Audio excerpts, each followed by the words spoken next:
So these are the steps that you need, right? If you're trading lower time frames or you're scalping or you're intraday trading, right? So these are the kind of steps that I think every trader needs to understand, right? So when price hits your target, we had our target being hit over here, right? So trade entry at 11:08 Eastern, out by 11:24. So it's roughly a 16-17 minute trade, right? So just want to go over the order flow and some of the there we go, some of the things I was looking for, right? So here was my entry again, 69.92 area.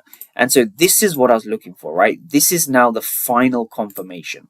So I am only interested in the candles that come inside my key level. So these candles here. So 1, 2, 3, 4, 5, 6 minutes, and then probably 7 to 8 minutes of execution. So I'm only interested in this area over here. This is the absorption area, right? So let's quickly break this down. This is the absorption area, right? The absorption area are only the candles that touch your key level.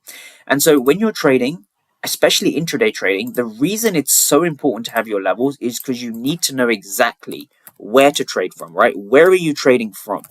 Where is your key level? This needs to be defined before the market, right? This is your key level. Now, once you have a key level, assuming your key level is correct, you then want to look for buyers and sellers, right? So what are you looking for?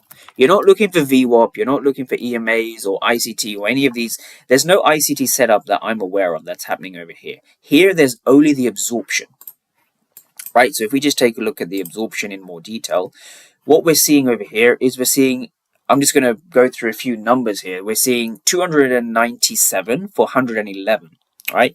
We're seeing 97 for 2. We're seeing these numbers over here. That's 427 for 99. Then we're seeing 304 for 104. We're seeing 105 for 31, 152 for 56.